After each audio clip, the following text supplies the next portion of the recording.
dia a todos. Inicialmente, eu gostaria de agradecer o convite. É um prazer enorme estar aqui falando para todos vocês.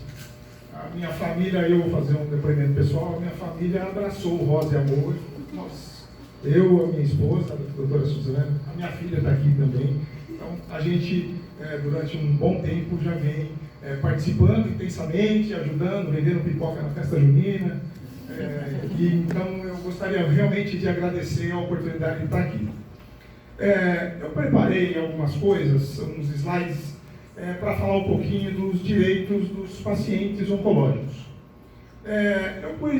Quando fui montei algumas coisas mais técnicas, os artigos da Constituição Federal, que prevêem o acesso à justiça em busca do tratamento, em busca da dignidade da vida humana.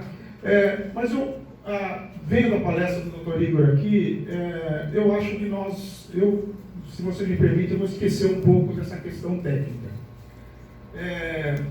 O que eu gostaria de colocar para vocês, para os pacientes, para os familiares, é que as pessoas podem e devem buscar a justiça quando necessário.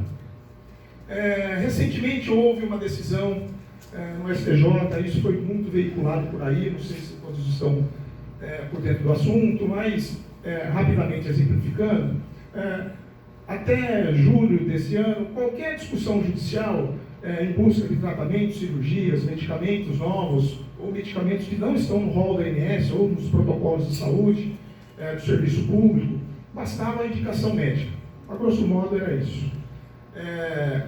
Essa decisão ela foi vinculada de uma maneira errada.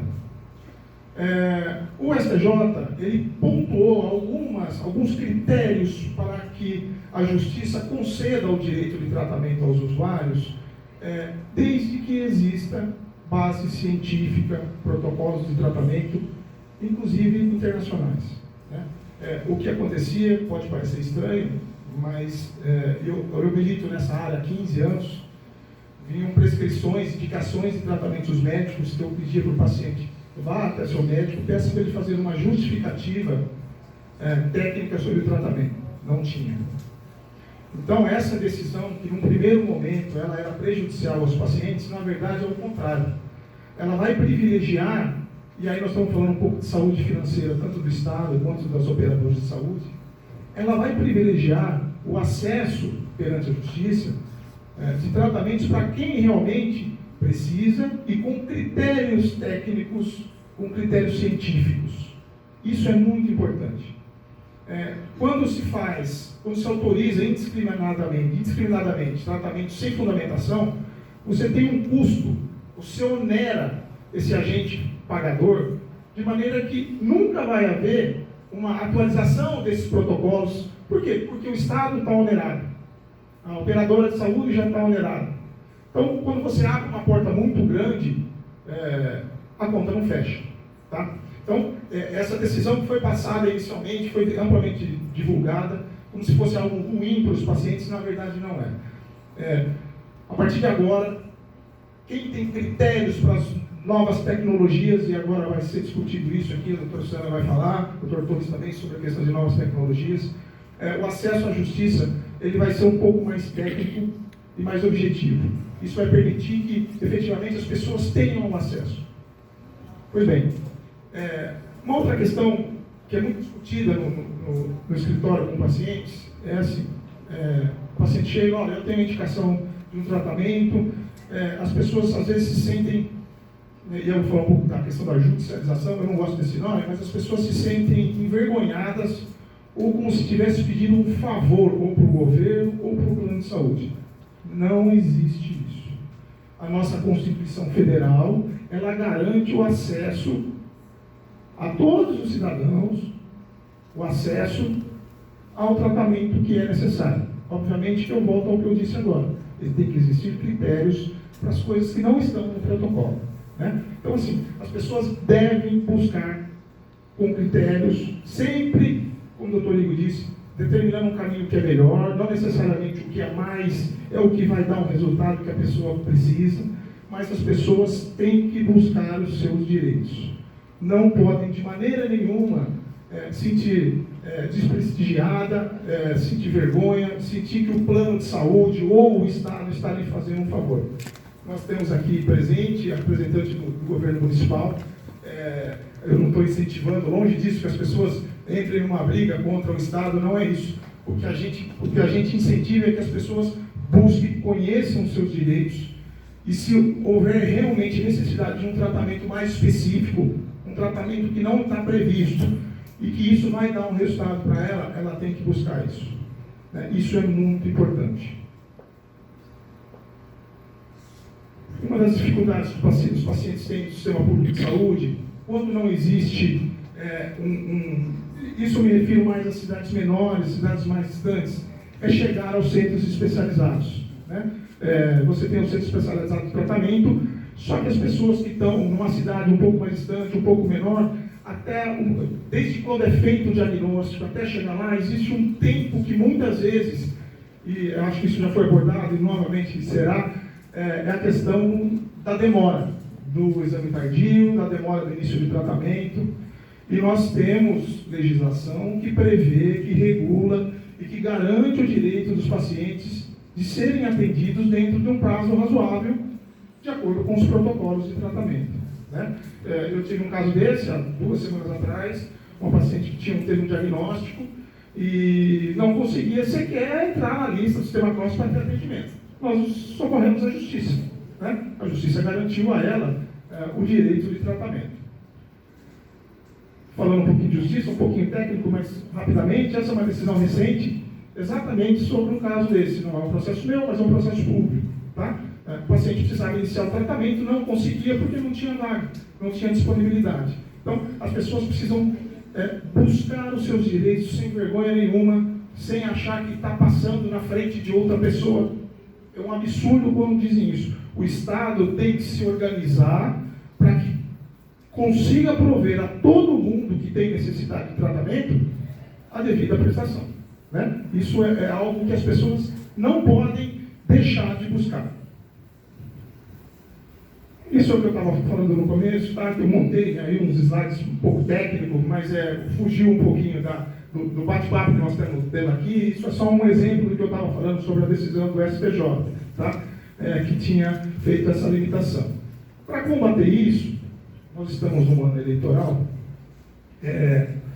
o Congresso, o governo, ele se apressou para promulgar uma lei onde combateu, regulou essa questão que nos tribunais tinha um pouco de discussão e se acalorou agora essa discussão porque 2 turmas lá do STJ, que é o nosso Tribunal Superior, tinham entendimentos diferentes. Então, agora em setembro entrou em vigência essa lei que, num resumo, ela disse que o rol da ANS, aí falando especificamente dos planos de saúde, os protocolos de tratamento do SUS, então, é uma questão diferente, mas também é um rol que, em tese, é limitador, mas aqui na saúde privada. Então, essa legislação ela veio e colocou um ponto nessa discussão que tinha lá no STJ. Ela disse que o rol da ANS não é taxativo, ele é exemplificativo, desde que respeite alguns critérios, que são esses que eu acabei de falar, critérios científicos, critérios técnicos, se o paciente já passou por um tratamento que não teve resultado, por isso que eu posso ir à Justiça buscar um tratamento que não está no rol. Então, agora a coisa ficou um pouco mais organizada. Isso parece ótimo. O problema é que isso não é respeitado pelas operadoras de saúde.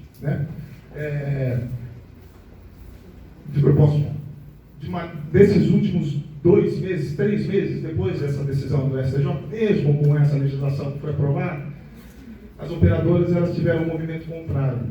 Eu uso uma expressão e eu disse que elas estão sentando em cima dessa decisão. Elas estão, antes, quando você mandava para auditoria, demoravam um tempo para vir, eles pediam alguns documentos, alguns esclarecimentos. Eu tive casos que os pacientes entraram com o pedido para as operadoras. No dia seguinte, veio uma carta de resposta dizendo que, segundo o entendimento do STJ, não ia aprovar, nem apreciaram o caso concreto. Isso é um absurdo. São coisas que deixam aí as pessoas cada vez mais desamparadas. A justiça está aí para amparar quem precisa buscar tratamentos que podem garantir a sua qualidade de vida, manutenção de vida, a sua cura. Tá? Então, gente, mais uma vez eu estou aqui agradecendo. Eu acho que é um bate-papo. Eu peço desculpa por ter colocado aqui legislação, tinha montado um negócio bem diferente, mas eu acho que o importante é passar um recado para quem está aqui. Busquem os seus direitos, conversem com os seus médicos, eles têm o melhor caminho. Havendo uma indicação de algo que não está previsto no sistema público, não tendo acesso, não tendo vaga, conversem com alguém que possa lhe garantir esse direito. Tá? A justiça está aí e não vai deixar ninguém desamparado. Só para terminar, além dessas questões médicas, eu até coloquei nos slides, se você puder pode passar mais um pouquinho. Os pacientes oncológicos eles têm direito a outras questões. A gente pode depois, eu passo aí o endereço eletrônico para que seja consultado, se puder voltar um pouquinho. Tem direito a diversos benefícios do Estado, a questão de seguro de vida, um monte de coisas que muitas vezes as pessoas não sabem. Tá? Não diz respeito propriamente ao tratamento médico, mas a pessoa com diagnóstico de câncer, ela tem alguns direitos e deve sim se informar, ir atrás, que ela vai conseguir alguns benefícios que podem dar uma certa tranquilidade num momento tão difícil, uma tranquilidade financeira, estou falando exatamente disso, num momento difícil, onde tem que se preocupar com outras coisas, como cuidar de si mesmo ou de um ente querido. Gente, muito obrigado pela oportunidade. Tá? Obrigado. Só vou ser bem breve, mas realmente a apresentação do Juliano foi realmente muito esclarecedora. Eu acho que essa questão dos direitos, isso é uma questão muito importante, como ele colocou, né? A gente pode passar depois para vocês os endereços, né, dos sítios na internet para poder correr atrás dessas informações. O que eu vejo na prática é que a maioria das pessoas não conhece, realmente não tem uma ideia muito clara de quais são os direitos que o paciente com diagnóstico de câncer tem, e realmente algumas questões elas dão realmente um conforto, uma certa ajuda. A gente sabe que é um momento realmente difícil, a gente fala de toxicidade financeira, não só com relação ao próprio tratamento oncológico, mas a todo o suporte que esse paciente também vai precisar. E a questão realmente de acesso, eu acho que é uma discussão que realmente precisa envolver todos os setores da sociedade, incluindo o governo, médicos, pacientes e todas as sociedades envolvidas, para a gente conseguir melhorar realmente o tratamento e o acesso a novos tratamentos para esses pacientes, mas realmente colocando no papel também a questão da sustentabilidade do sistema. E a gente fala disso não só do ponto de vista de saúde pública, mas também da saúde suplementar, quando a gente pensa em convênio e planos de saúde.